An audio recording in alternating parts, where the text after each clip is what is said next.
écoutez actuellement La Foi prise au mot, votre émission de formation chrétienne présentée par Régis Burnet. Aujourd'hui, nous parlons de la jeunesse et du catholicisme avec Bruno Bétouard, président du Carrefour d'Histoire religieuse, et Jean-Jacques Gauthier, historien du scoutisme. Bonjour et merci de nous retrouver pour La Foi prise au mot, votre rendez-vous de formation et de réflexion. Avec les Jeux Olympiques de Paris, radio, télé, journaux, magazines se sont mis au diapason du sport. Et nous avons d'abord pensé vous proposer une émission sur l'influence décisive du monde chrétien dans l'invention et la promotion du sport, justement. Mais évidemment, il existe plusieurs émissions sur ce sujet que je vous invite à retrouver sur le site de la chaîne www.ktotv.com. Nous vous proposons donc d'inscrire ce sujet sur lequel nous allons revenir un peu dans un contexte plus large, celui de l'évangélisation de la jeunesse. Depuis le 19e siècle, le sport n'est qu'une composante parmi d'autres d'une stratégie très vaste d'évangélisation de la jeunesse qui compte aussi le scoutisme, les patronages, les mouvements d'éducation populaire. Et il faut prolonger par des activités venues plus récemment comme l'éducation au patrimoine ou la liturgie.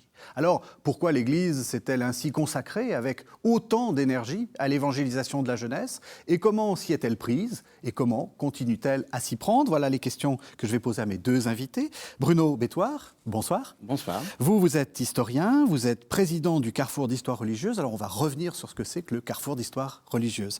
Et puis Jean-Jacques Gauthier, bonsoir. Bonsoir. Vous êtes historien du scoutisme et vous êtes membre d'honneur, dites-moi, des scouts et guides de France.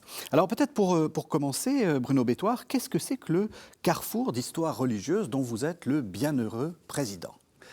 Deux grands historiens du monde contemporain et historiens de l'histoire religieuse, naturellement, Gérard Cholvy et Yves-Marie Hilaire, qui a d'ailleurs été mon maître, ont fondé en 1992 à Bruxelles un carrefour d'histoire religieuse pour faire le point sur les questions liées à l'histoire religieuse en lien avec toutes les données de la personne humaine. Et donc, chaque année, ça sera la 32e édition, bientôt pendant l'université d'été, chaque année, nous abordons un thème, on en reparlera tout à l'heure, un thème qui a trait à la réalité de l'Église catholique face au monde d'aujourd'hui et au monde d'hier. Il y a également des historiens, mais aussi des théologiens, des spécialistes d'écriture sainte, des sociologues. Bref, c'est un carrefour. Et donc, c'est là, redites-nous 32e qui va arriver, 1992, 32e. On a eu une petite interruption avec le Covid, mais nous avons repris nos bonnes habitudes et c'est avec plaisir qu'on se retrouve. Est-ce que vous êtes d'accord avec ce que j'ai dit au début, que le christianisme a eu un rôle très important dans le sport? Et on va essayer de savoir pourquoi. Alors, c'est essentiel. De toute façon, dans le message évangélique, j'ai bientôt fini ma course, dit saint Paul. Il y a une notion de sport, il y a une notion de compétition, et c'est quelque chose que l'Église a toujours considéré comme important. Don Bosco disait, si vous voulez rassembler de la jeunesse, vous jetez un ballon dans la rue, et les jeunes viennent. Le patronage est né au 19e siècle, et il est parti dans une réalité qui était une réalité relativement modeste, à peu près 150 patronages, mais à la fin du 19e siècle, au 20e siècle, on passe le millier, on est à 4000 patronages. Et dans ces patronages, l'une des activités essentielles, c'est le sport. Essentiel. Le patronage va devenir, au début du 20e siècle, le combat cléricaux-anticléricaux oblige, le sport va devenir un enjeu pour la jeunesse. Et donc, les patronages vont développer des sections sportives qui seront en rivalité quelquefois avec des clubs qui sont des clubs laïques. Mais le patronage, d'une manière générale, a été dans l'Église un élément essentiel pour le contact avec les jeunes.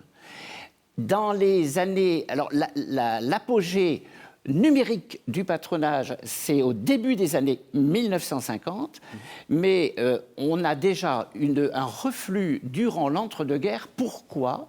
Eh bien, parce que les mouvements d'action catholique dits spécialisés vont cibler le critère de la jeunesse pour rassembler un certain nombre de jeunes. Alors une question qui va très large, et je pense que vous devez y répondre chacun selon votre perspective. Mais bon, pourquoi passer par le patronage ou par le scoutisme ou par les mouvements après tout, évangéliser, c'est faire du catéchisme. Donc le caté, ça suffit. Alors, le catéchisme a suffi pendant longtemps. D'ailleurs, durant cette période où on apprenait tout par cœur, alors ça avait un côté tout à fait arbitraire, voire même assez limité. Puis ensuite est venue, dans la suite du Concile Vatican II, une notion qui était une notion de pierre vivante. Les chrétiens sont les témoins des réalités. Et on a parlé beaucoup plus au caté des réalités du monde, de l'attitude du chrétien, que du contenu de la foi. Et à partir de là, la catéchèse est devenue, en contenu de la foi, un petit peu moins développée. Et ceci, c'était lié à une évolution générale, la volonté du Concile d'aller dans le monde, de se réconcilier avec le monde. Et puis, certaines désillusions sont arrivées au bout d'un certain temps.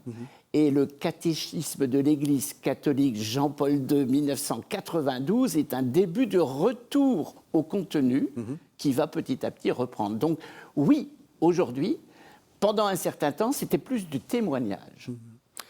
Même question, Baden-Powell, qu'est-ce qu'il fait? Pourquoi est-ce qu'il... Je dis Baden-Powell parce que j'ai dit que vous étiez membre d'honneur, mais...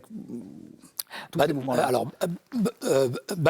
en fait, au départ, est protestant. Oui, ça, donc ça va expliquer effectivement les difficultés que le scoutisme va avoir pour s'implanter en France, puisque c'est quelque chose qui vient de Grande-Bretagne, qui au début du XXe siècle est encore un peu notre ennemi. Et ensuite, le monde catholique, effectivement, voit donc avec suspicion cette nouveauté surprenante qui vient du monde protestant. Et c'est un jésuite, le père Jacques Sevin, qui va en fait arriver à l'acclimater au monde catholique en expliquant on peut parfaitement faire du scoutisme et être catholique. Et pour faire la liaison avec ce que vient d'expliquer Bruno sur les patronages, le scoutisme catholique, que ce soit les scouts de France pour les garçons ou les guides de France pour les filles, puisqu'à l'époque, évidemment, en 1920, la mixité est inenvisageable, le scoutisme se crée dans les patronages, le scoutisme catholique se crée dans les patronages. La présidente de la Fédération des patronages féminins en France, c'est Albertine Duhamel, qui prend en 1923 la direction des guides de France à la demande du cardinal archevêque de Paris. Et chez les scouts de France, qui se créent en 1920, donc pour les garçons, l'une de leurs premières actions, en fait, c'est de signer un protocole d'accord avec la Fédération des patronages catholiques, donc la Fédération sportive et gymnique des patronages de France, qui a été créée en 1898, qui regroupe tous les patronages de garçons. Et il y a 2 membres de la FGSPF qui rentrent au conseil d'administration des scouts de France. Donc on voit très bien le lien qu'il y a entre les deux. Et après, progressivement, les scouts et les guides vont se différencier, prendre leur indépendance par rapport au patronage. Mais très clairement, ils sont enfants des patronages au départ comme étant l'une des sections du patronage, comme au même titre qu'il y avait des sections sportives ou des sections théâtrales.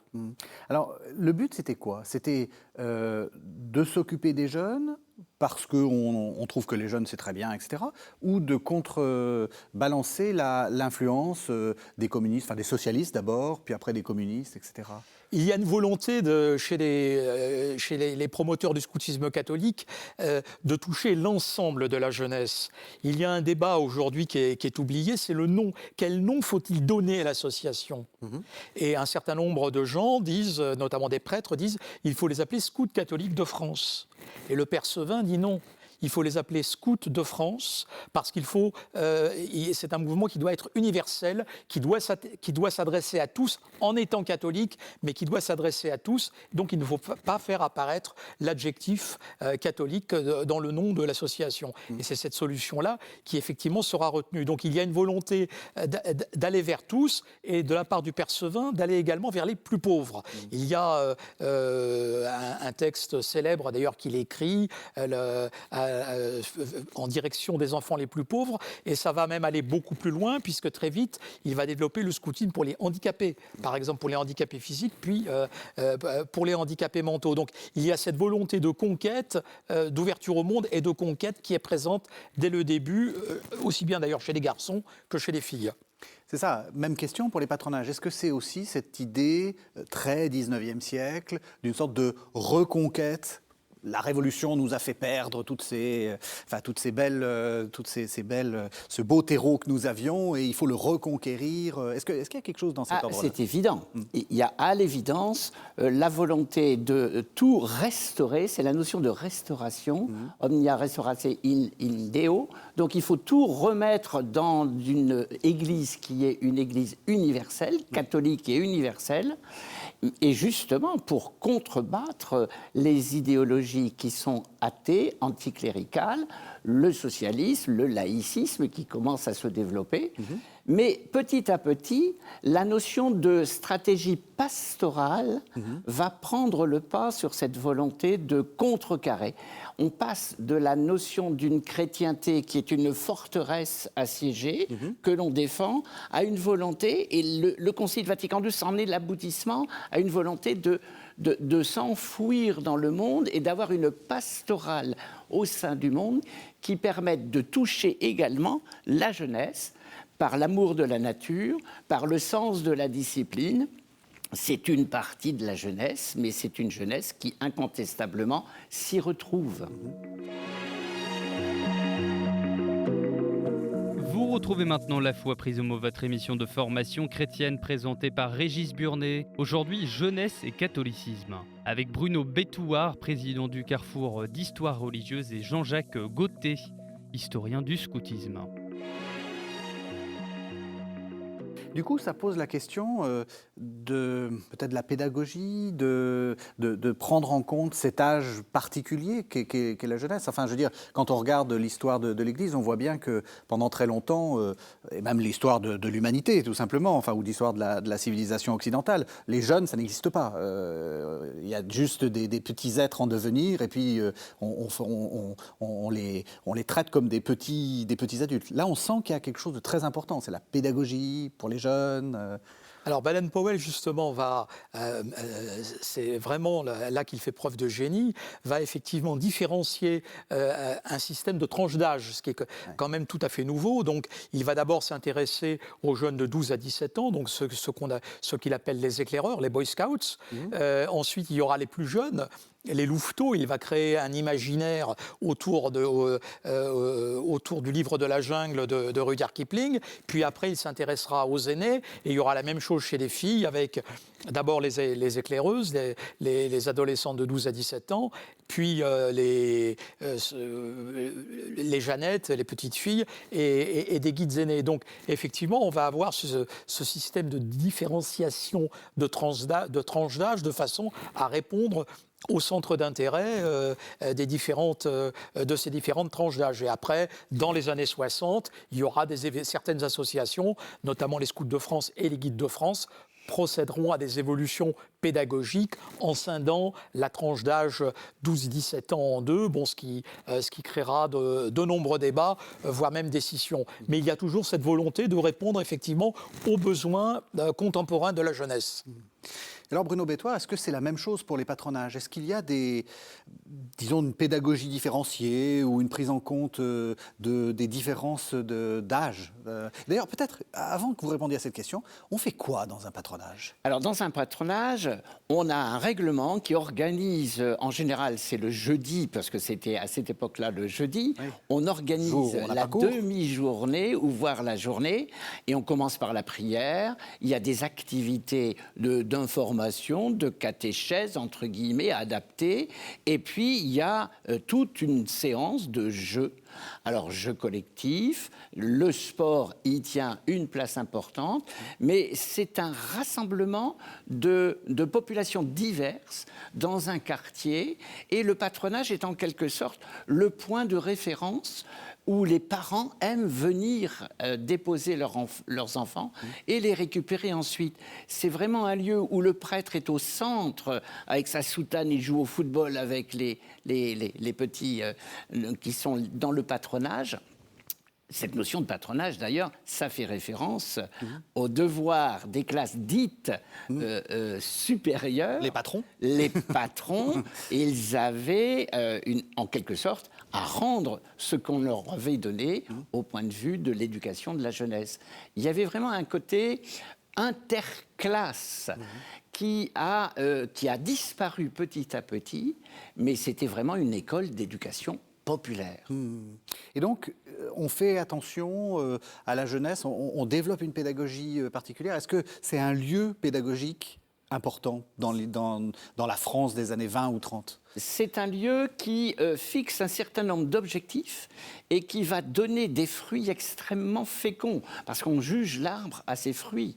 Les patronages sont des lieux où se développe un esprit d'équipe, une fraternité, une solidarité, mais aussi le respect par la prière, le respect de la dimension verticale. Le patronage est un lieu extrêmement intéressant parce que populaire et en même temps très identitaire, avec le curé qui est au cœur, au centre de l'activité, et en même temps, il y a une fraternité parce qu'on est tous, on appartient tous au patronage. Et on va soutenir l'équipe de football du patronage, de façon à ce que le patronage triomphe par sa voie sportive sur d'autres entités. Même question pour les scouts et guides de France. Il y a aussi un rôle, je pense à ces questions de sport, là, en soutien. Il y a un rôle sportif important. Alors, il y a une dimension sportive qui existe dans le scoutisme, surtout au début, mais le scoutisme, jusque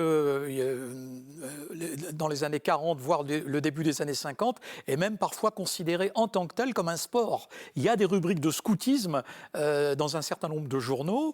En 1939, il y a 2 quotidiens français qui ont une rubrique hebdomadaire de scoutisme, c'est Le Figaro, qui n'est pas trop surprenant, mais l'autre quotidien qui a une rubrique hebdomadaire de scoutisme, c'est l'Humanité, donc qui explique l'action des scouts communistes, puisqu'un certain nombre d'éléments du Parti communiste ont créé une branche de scoutisme. Et pour rebondir sur ce que disait Bruno, à propos des patronages, les patronages, évidemment, il y a le sport, mais il y a également d'autres activités, et également des activités très novatrices, comme le cinéma. Le cinéma va tenir un rôle très important. Le cinéma de patronage va tenir un rôle vraiment très important. Et également le théâtre. Ça va permettre également à des jeunes de s'exprimer et de faire des choses qui sont entièrement nouvelles. Donc là, il y a tout un champ de nouveautés en fait, qui est exploré par l'action des patronages. Alors, quand tu évoquais, Jean-Jacques, la notion de le journal communiste, et puis le journal plutôt de droite, Le Figaro, ça me faisait un peu penser à Don Camillo et Pépone. Tout à fait. On est dans une démarche qui est une démarche il s'agit de conquérir la jeunesse et d'utiliser les meilleures armes. Or, le loisir, l'esprit d'équipe, c'est quelque chose de très important. Et l'Église a toujours soutenu, par la voix de ses papes, Pie XI, le pape alpiniste, Pie XII, qui était considéré comme le pape des sportifs, Jean-Paul II, qu'on appelait l'Olec le gardien. Ils ont eu, et le pape François, qui est un fervent supporter tifosi d'un club argentin, les papes ont bien compris cette dynamique, qui était une dynamique qui permettait d'avoir un visage attractif vis-à-vis de la jeunesse.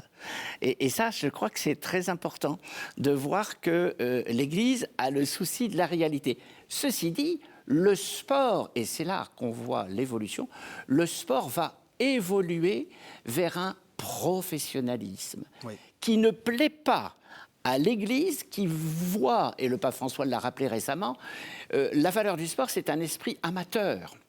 Il faut avoir le sens de la disponibilité, le sens de la fraternité, le professionnalisme, le goût exclusif de la performance n'est pas dans l'état d'esprit des responsables ecclésiaux.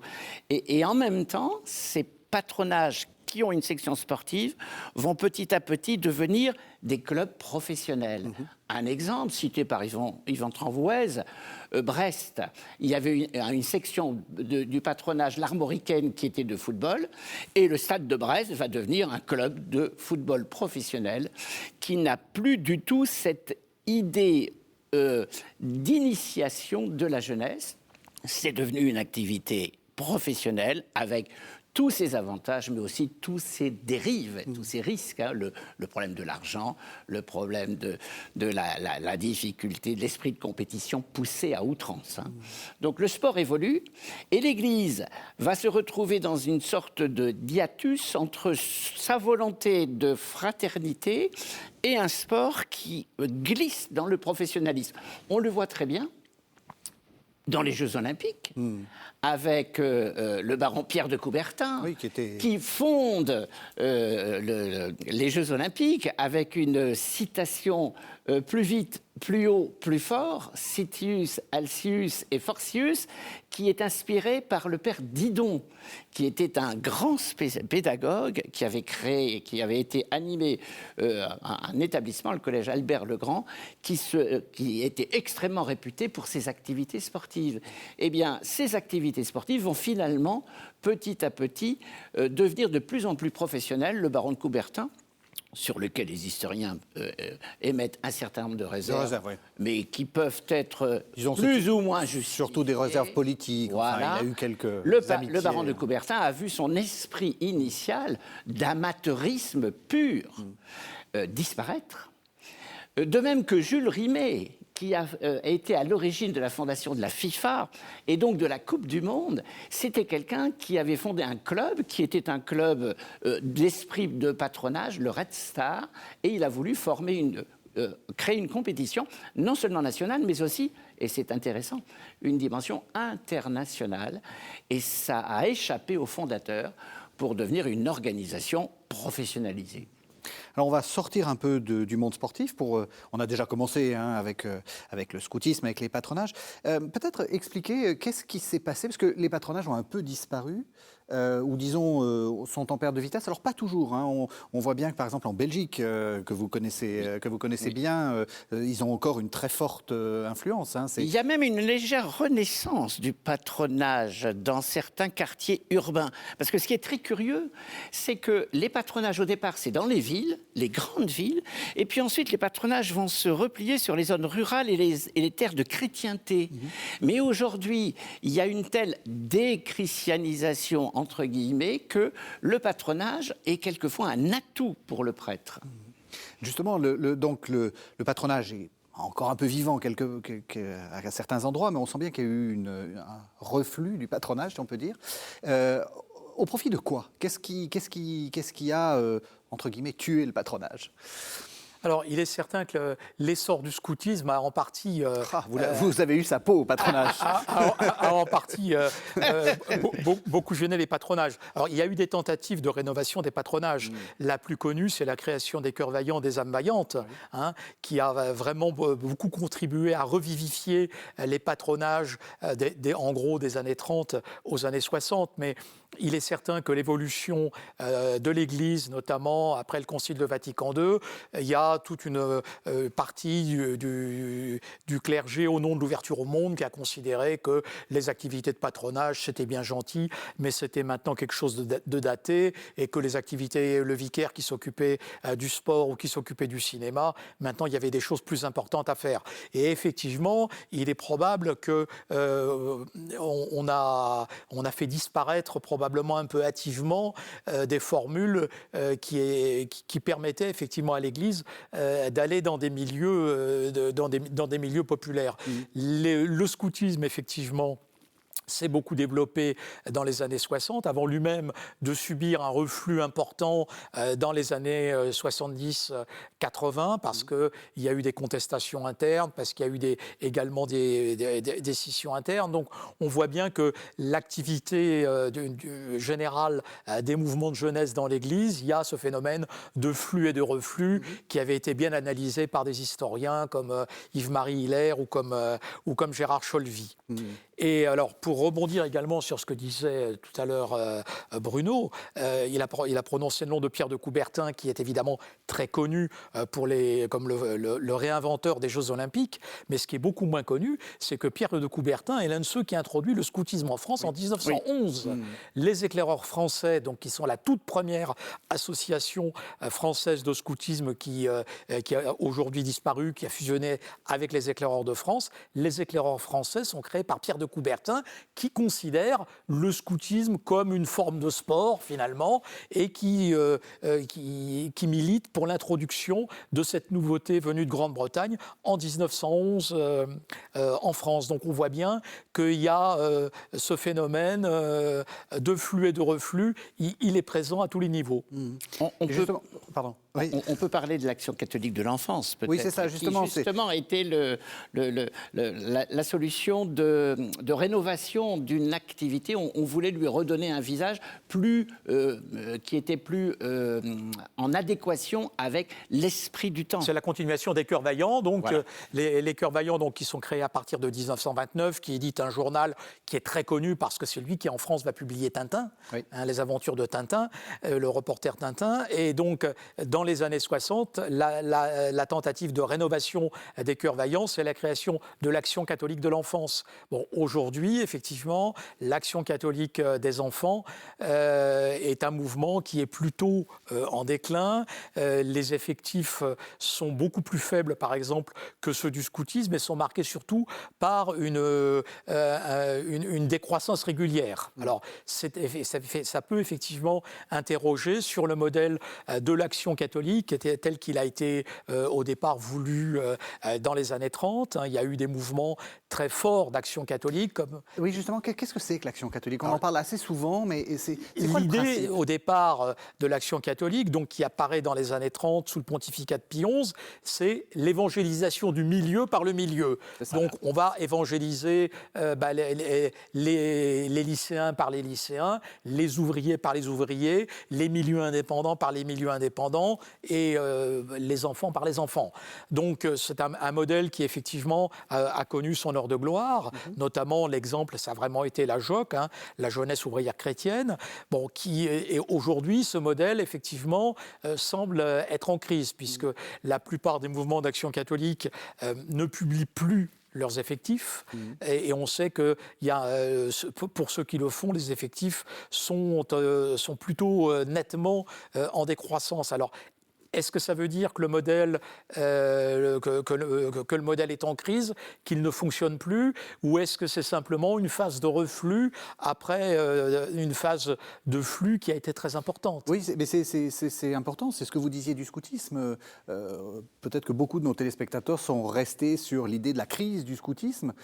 C'est pas du tout le cas actuellement. Actuellement, c'est pas du tout le cas. Oui. L'ensemble des mouvements de scoutisme en France, puisqu'il y a des scouts catholiques, mais il y a également des scouts laïcs ou des scouts protestants, israélites ou musulmans, l'ensemble des mouvements de scoutisme en France se portent très bien. Il y a pratiquement 200 000 scouts en France, toutes nuances confondues, en sachant qu'il y a trois grandes associations. Donc il y a les Scouts et Guides de France, qui sont un mouvement catholique ouvert à tous, qui regroupe 98 000 membres. Les Guides et Scouts d'Europe, qui regroupent 35 000 membres, qui sont un mouvement de scoutisme catholique plus identitaire. Et les Scouts unitaires de France, qui sont également un mouvement de scoutisme catholique plutôt identitaire, qui regroupe 35 000 membres. Et ce sont des mouvements qui sont en croissance réelle depuis une dizaine d'années. Alors, ça ne manque pas effectivement d'interroger, alors qu'il y a effectivement tout un discours qui est tenu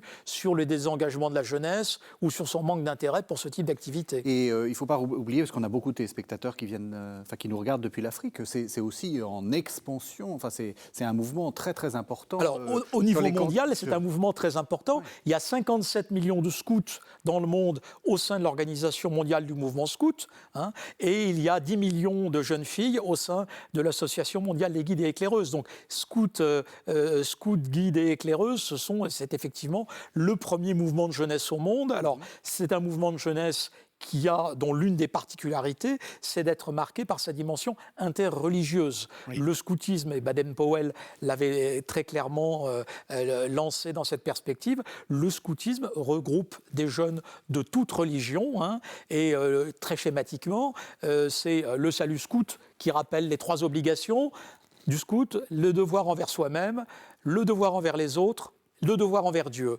Donc, et la conférence mondiale du scoutisme de 2017 à Bakou a réinsisté sur l'importance du devoir envers Dieu dans le scoutisme, et c'est le point commun de l'ensemble des associations scouts et guides dans le monde entier. Cette histoire du flux et reflux, pardon, je vous coupe, mais c'est important. Flux et reflux, je crois que c'est une clé qu'on a peut-être un peu oubliée dans des analyses qu'on a fait dans les années 2000, sur le fait que tout allait s'effondrer, etc. Pour l'historien, c'est très important de se rendre compte qu'il y a des mouvements larges de flux et de reflux. Oui, alors cette analyse de flux et de reflux, chère, comme on l'a dit tout à l'heure, à Yves-Marie Hilaire et Gérard Scholvy, c'était d'ailleurs l'élément essentiel de ce qu'ils ont apporté dans la connaissance de l'évolution de l'histoire religieuse contemporaine de la Révolution à nos jours. Tout à fait. Eh bien, ça permet non pas du relativisme, n'en déplaise évidemment à Benoît XVI, qui justement voyait dans le relativisme. Non, c'est une volonté de distance par rapport à des réalités qu'on a tendance à absolutiser. Oui. Et je crois que c'est très important, ce recul. Il nous permet, par exemple, je reviens sur les 2 éléments qu'on vient d'évoquer, la JOC. La JOC a connu une crise qui est liée aussi à la succession de la JOC, c'est-à-dire la CFTC, la CFDT. Ils se sont retrouvés en rivalité, et la JOC a perdu en quelque sorte son unité de destination travers ce mouvement. Pour nos téléspectateurs qui ne sont pas français, donc ce sont 2 syndicats... la Confédération française des travailleurs chrétiens, d'origine chrétienne. Et qui a décidé très majoritairement de devenir, dans l'esprit de cette réconciliation avec le monde, de devenir la Confédération française démocratique du travail. Oui. Et donc ces jeunes qui étaient issus de la jeunesse ouvrière chrétienne se retrouvaient dans un carrefour où il était difficile quelquefois de faire son choix. Et donc, est-ce qu'une partie finalement, c'est ce que vous disiez, est-ce qu'une partie de l'explication de ce reflux, parce qu'il y a un reflux dans l'action catholique, est liée justement à peut-être aussi à d'autres paramètres comme le reflux du syndicalisme, qu'on voit quand même assez fortement en France, le reflux peut-être de certaines tactiques des révolutionnaires professionnels, comme disait Lénine. Vous voyez, on met des gens qui sont du même, comme vous disiez, on évangélise les ouvriers par les ouvriers. Lénine disait il faut que les communistes soient au cœur des systèmes politiques, etc. Est-ce que c'est pas en fait un modèle qui est un peu qui est en reflux, mais qui n'est pas lié à l'Église, en fait? Non, absolument. De manière positive, l'intérêt, le renouveau du scoutisme est très lié à la redécouverte de l'environnement, au goût pour la nature, au respect des réalités qui sont les réalités de la nature. Je pense que l'Église catholique, les mouvements d'action catholique ne sont pas complètement hors sol. Ils sont en situation d'être travaillés par les courants divers qui se manifestent. On a par exemple un retour aujourd'hui à des notions qui sont des notions plus verticales, alors que pendant des décennies, on a joué sur l'horizontal. Cette fameuse formule de Don Helder Camara qui dit que le christianisme doit comporter, comme la croix, un aspect vertical et un aspect horizontal. Et cet aspect horizontal, c'est par exemple le sens de la discipline, le sens de l'autorité, qui revient maintenant, alors que 68 a déclaré, je ne dis pas le Concile, 68 a déclaré qu'il était interdit d'interdire. Nous en revenons, ces notions d'autorité. L'Église retrouve une dimension verticale plus marquée qu'elle ne l'a eue pendant un certain nombre de décennies.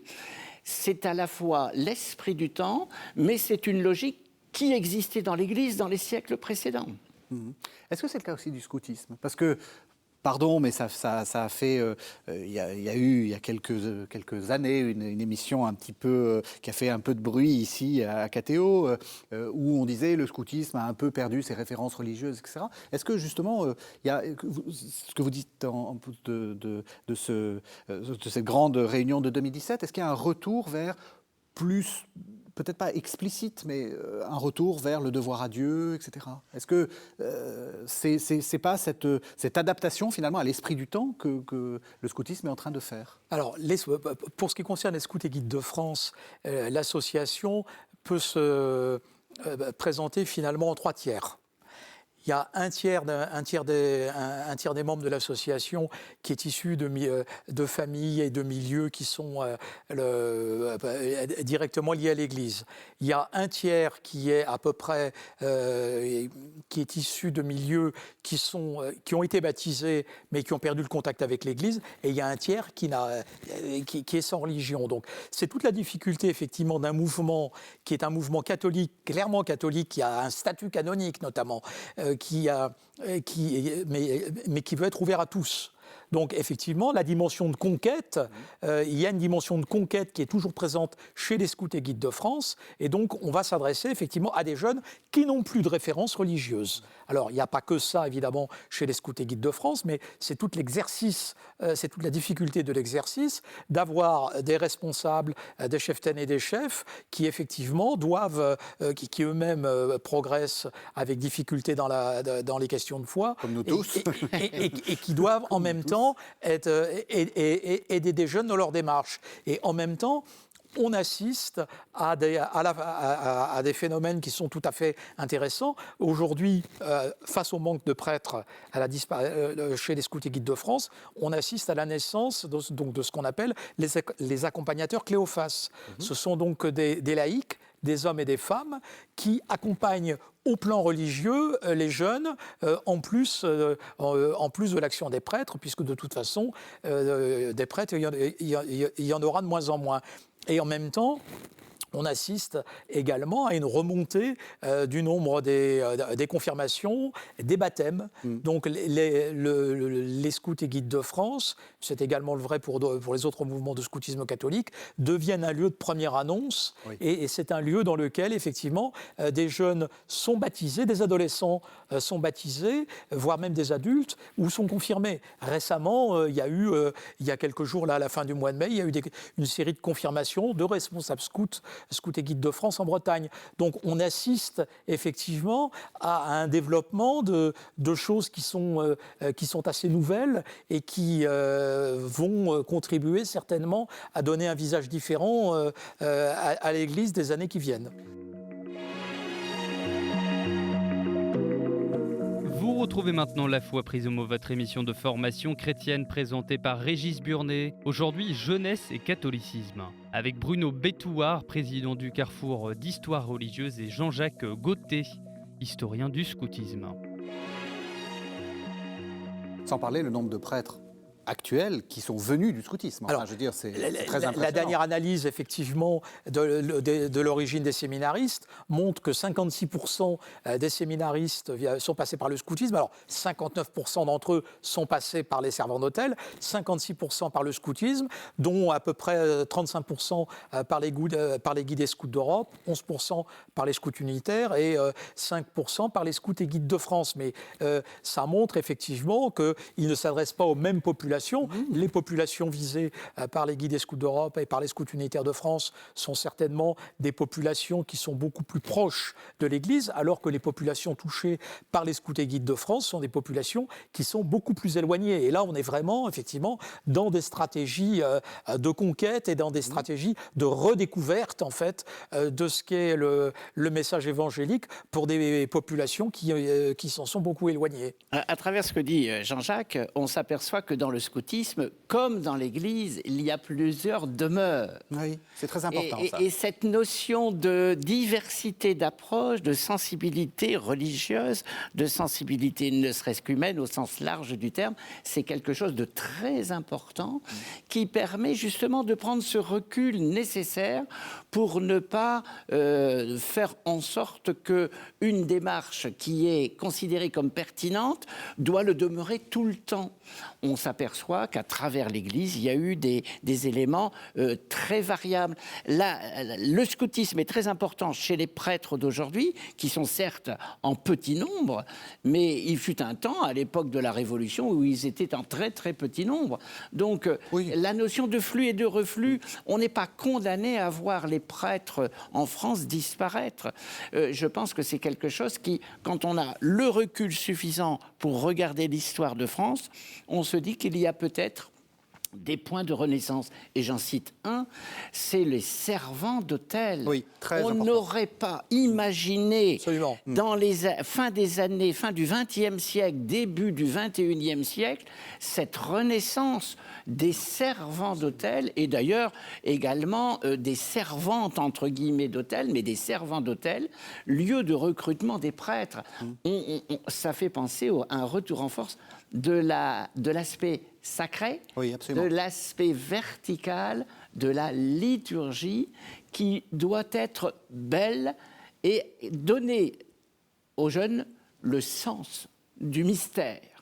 Est-ce que vous direz justement que la liturgie est un lieu d'évangélisation, vu de l'historien, pas vu du théologien mais que c'est un lieu de... Ça me paraît une évidence parce que combien de vocations sont nées dans les décennies précédentes pour avoir eu la proximité d'avec le sacrifice du Christ dans l'Eucharistie par les servants d'autel. Et cette notion avait assez largement disparu pendant plusieurs décennies parce qu'on trouvait que c'était trop sacralisé. Et aujourd'hui, on a un retour. Et ce retour porte du fruit. On juge là aussi l'arbre à ses fruits. Les servants d'autel, tout comme le scoutisme, sont des pourvoyeurs de futurs prêtres. Donc c'est quand même une indication sur l'esprit du temps, y compris au sein de l'Église. Le sens de la beauté qui permet d'aller au mystère et qui permet de trouver, de se rapprocher de cette manière de Dieu. Et alors du coup, si on part sur la beauté, qu'est-ce que vous pensez des petites jeunes filles et des petits jeunes gens très sympathiques qui vous font visiter un édifice en vous montrant pas simplement sa dimension, j'allais dire esthétique, mais aussi sa dimension religieuse? Ça, c'est quelque chose qu'on voit aussi de plus en plus. Alors ça, c'est quelque chose de fondamental, à mon avis, pour ne serait-ce que l'avenir de l'Église. L'Église possède un nombre, en France en tout cas, extrêmement important, mais dans toute l'Europe, d'églises, de lieux de culte. C'est 100 000 lieux de culte. Il y en a 40 000 qui sont utilisés. Certains pourront dire que ce n'est pas beaucoup, et 40 000, c'est quand même un chiffre tout à fait respectable. Certes, il y en a 2 ou 3 000 qui sont en danger, mais il y en a 12 ou 13 000 qui sont restaurés. Et c'est dans ces lieux-là qu'un certain nombre de jeunes, dans des associations qui sont nées fin des années 70, par exemple CASA, Communauté d'accueil des sites artistiques 1977, le père Ponsard, des jeunes font visiter des hauts lieux de l'Église catholique. Il y avait également, un petit peu plus ancien et plus international d'ailleurs, ARC, Accueil, Rencontre, Communauté, fondé par un prêtre dunkerquois, le père Hay. Encore le Nord. Hein. Encore le Nord. Tout se passe dans le Nord, en fait. Hein. Cette réalité, c'est la volonté de partager ensemble et de faire partager l'aspect historique du monument, l'aspect également spirituel, et une dimension qui est une dimension d'accès à la beauté. Et je pense que les jeunes, aujourd'hui, redécouvrent ce sens de la beauté. Il n'y a qu'à voir le goût, l'appétence des jeunes pour les pèlerinages, qui sont des lieux où on va vénérer un saint, mais où à travers la démarche, on rencontre l'histoire du patrimoine. La notion de patrimoine, elle est dans l'histoire tout à fait récente. Avant, on le faisait. Maintenant, on essaie de le restaurer, de le respecter. Ça date des années 1970. Pour que ce goût, cette appétence pour le patrimoine se développe chez les jeunes, il faut un certain temps. Et je crois qu'aujourd'hui, on voit des jeunes qui pèlerinent. Le pèlerinage de chrétienté de Chartres a rassemblé 16 000 jeunes qui ont fait près de 100 kilomètres et on a dû arrêter les inscriptions à ce pèlerinage de chrétienté un mois avant le départ. Les mouvements du FRAT, 11 000 jeunes se retrouvent. Alors le FRAT qui est un mouvement de l'Île-de-France qui rassemble. Alors chacun dans son style. Oui, c'est bien parce que vous prenez un exemple plutôt, on va dire, identitaire, un autre beaucoup moins identitaire. Et l'autre... Et pour vous, c'est le même mouvement. Mais il y a plusieurs demeures dans l'Église et il faut les respecter les uns et les autres. Et c'est l'avenir qui dira quels sont ceux qui portent du fruit. On juge l'arbre à ses fruits. Vous parlez comme le Christ, c'est rassurant. Ne coupons pas les racines. Ne coupons pas les racines. Je vous ai vu opiner du chef quand on parlait de pèlerinage. Vous pensez aussi que c'est un lieu d'évangélisation? Alors le pèlerinage est un lieu tout à fait important. Oui. Et effectivement, c'est quelque chose qui a été redécouvert. Alors il y a une tradition, dans le scoutisme catholique, il y a une tradition de pèlerinage. Il y a eu les grands pèlerinages, par exemple, notamment le pèlerinage de 1942 au Puy.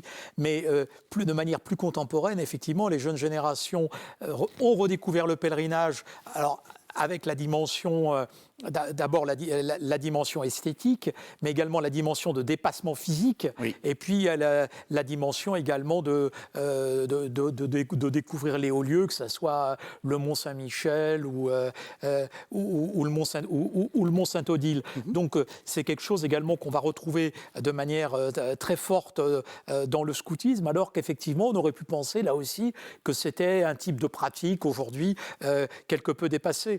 Il est quand même également très surprenant de voir le succès de le pèlerinage de Saint-Jacques de Compostelle. Jean-Paul II. Voilà. Jean-Paul II qui relance dans les années 90 ce pèlerinage associé au JMJ. Alors, ça avait même démarré avant. Enfin, oui, tout à fait. Mais le succès, effectivement, de voir que des gens prennent sur leurs vacances pour aller faire toutes les semaines, tous les mois, chaque année, pendant une semaine, un morceau du pèlerinage de Compostelle, c'est effectivement quelque chose qui marque quand même, qui interpelle sur la dimension ou l'absence de dimension spirituelle dans nos sociétés. Et je crois qu'effectivement, on voit des choses, il y a des boutures, effectivement, qui apparaissent dans nos sociétés. Alors, on ne sait pas effectivement ce que ça donnera, mais que ce soit le pèlerinage, que ce soit des manifestations comme le FRAT, alors, qui s'est déroulé chez les Scouts et Guides de France, oui. En région parisienne, à Jambeville, que ce soit également l'action d'un certain nombre de chrétiens, de catholiques sur les réseaux sociaux. Alors, allons-y. Là, pour le coup, on est dans quelque chose d'assez nouveau, parce qu'on sent bien que l'Église a du mal à encadrer. Hein. L'Église a beaucoup de mal à encadrer, mais... Est-ce que c'est un lieu d'évangélisation pour vous? Je crois moi je suis convaincu que c'est une forme d'évangélisation. Oui. C'est une forme qui est entièrement nouvelle, que l'Église effectivement ne voit pas très bien encore comment encadrer ou comment faire avec. Mais là, bon, c'est tenu là il y a quelques jours au Collège des Bernardins justement, oui, une nuit des influenceurs. Les influenceurs, le terme est très novateur dans l'Église. C'est pas le pape Pie XII qui aurait parlé d'influenceurs, c'est clair. Pour essayer effectivement de voir ce qui peut être fait, mais que le Père Mathieu ait eu 1 200 000 personnes qui le suivent sur TikTok, c'est quand même extraordinaire. Et il faut voir également sur le chat qui va avec, les questions qui sont posées, les remarques, les réflexions qui sont faites. Et il y a d'autres catholiques qui sont présents. Alors, c'est effectivement pas en stricte orthodoxie, en stricte théologie. Il y a certainement beaucoup de choses à dire. Mais en même temps, il y a une présence au monde qui reprend effectivement des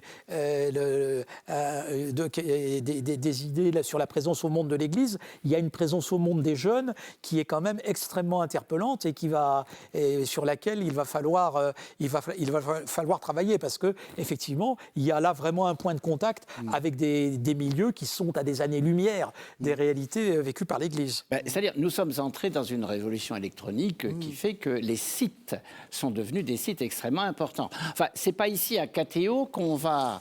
le cardinal Lustiger avait eu une intuition qui était d'une pertinence absolue, puisqu'il a bien compris que les médias évoluaient, il faut faire évoluer les médias. Alors, il y a les réseaux sociaux, avec toutes les dérives possibles des réseaux sociaux, ça c'est une évidence. Mais il existe des sites internet, je voudrais en citer un parce qu'il est quand même tout à fait performant et pertinent, c'est le site Aletheia. Ce site Aletheia, c'est 10 millions de personnes qui le consultent chaque mois. Le cœur, la cible de ceux qui consultent ce site, c'est les 25-45 ans. Donc, on peut dire des jeunes ou des jeunes adultes.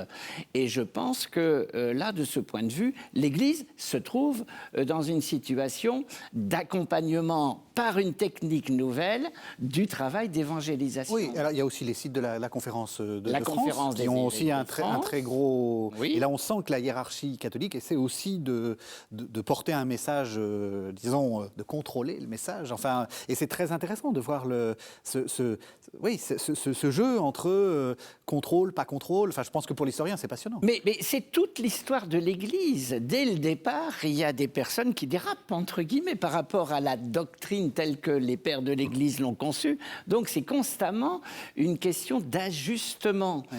Alors, si on peut faire le mieux possible preuve de charité dans l'ajustement, c'est encore mieux. Vous avez sorti votre papier, est-ce que vous avez des chiffres, j'imagine? Oui, parce que je vois par exemple le père Paul-Adrien Dardemar, qui est un dominicain, 360 000 personnes qui le suivent sur YouTube. La sœur Albertine de la communauté du Chemin Neuf, 215 000 personnes sur Instagram. C'est quand même effectivement des gens qui parlent au monde et qui parlent essentiellement en fait au monde de la jeunesse.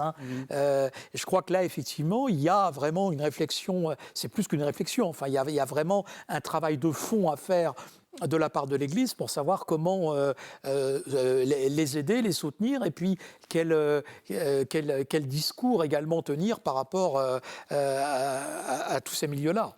Ce qui est intéressant, c'est que dans ces influenceurs, puisque le terme a été mis sur la table, il y a beaucoup de dames, de jeunes épouses, des mères de famille, qui n'ont pas peur d'afficher leur foi chrétienne, et tout en ayant un discours qui est un discours des réalités, avec les difficultés qu'une mère de famille ou une femme qui travaille, comment à la fois concilier sa vie professionnelle, mais aussi sa vie de prière.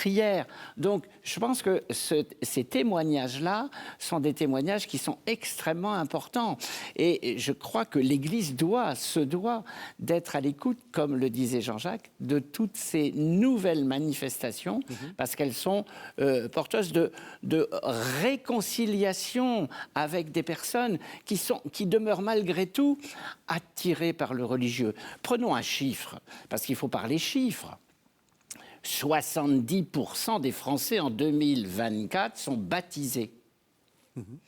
Un sondage récent dit que dans une tranche d'âge relativement jeune, plus de la moitié se considère comme sans Dieu. Or, dans la réalité des baptisés de France, les jeunes représentent encore 45 à 50%. Il y a encore actuellement, dans les tranches d'âge de 0 à 10 ans, à peu près 50% des Français qui se font baptiser. Donc, il y a là une réalité qui a été marquée par un sacrement, mais qui très vite se dissout, se dilue. Il faut donc essayer, c'est tout le travail de l'évangélisation, de retrouver des moyens pour se réconcilier. Et je pense que les réseaux sociaux, le patrimoine, sont des éléments essentiels. Et je crois Vous aurez le dernier mot. Et je crois qu'effectivement, pour rester sur les baptêmes, l'augmentation, plus 31% de baptêmes en France entre 2023 et 2024, c'est quand même quelque chose qui est extrêmement interpellant. Il y a eu 7100 baptêmes en 2024, c'est essentiellement des baptêmes d'adultes. Oui. Et ce phénomène, effectivement, de voir... Alors ça, c'est autre chose, Jean-Jacques, c'est tout à fait intéressant. Ce phénomène est effectivement tout à fait intéressant et peut-être prometteur. Eh bien, ça sera le mot de la fin. Enfin, pas tout à fait. Dites-nous le carrefour d'histoire religieuse. Alors justement, ces C'est sur questions quoi religieuses... Alors, c'est où et c'est sur quoi? Alors, ces questions religieuses sont traitées dans ce carrefour d'histoire religieuse. Au mois de juillet, nous avons une université d'été qui rassemble de jeunes chercheurs, des clercs, des laïcs, des personnes intéressées par le fait religieux. Vous êtes toutes les personnes qui trouvent que l'actualité religieuse et le fait religieux méritent d'être un élément, un marqueur de notre monde contemporain.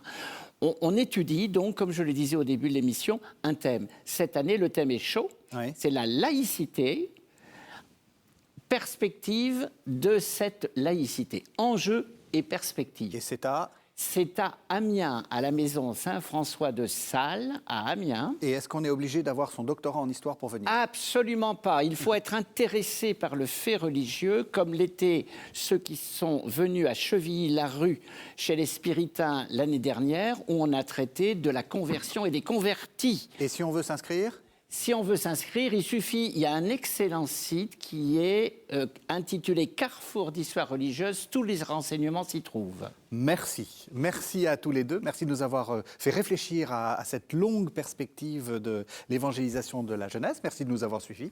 Vous savez que vous pouvez retrouver cette émission sur le site internet de KTO, www.ktotv.com. On se retrouve la semaine prochaine.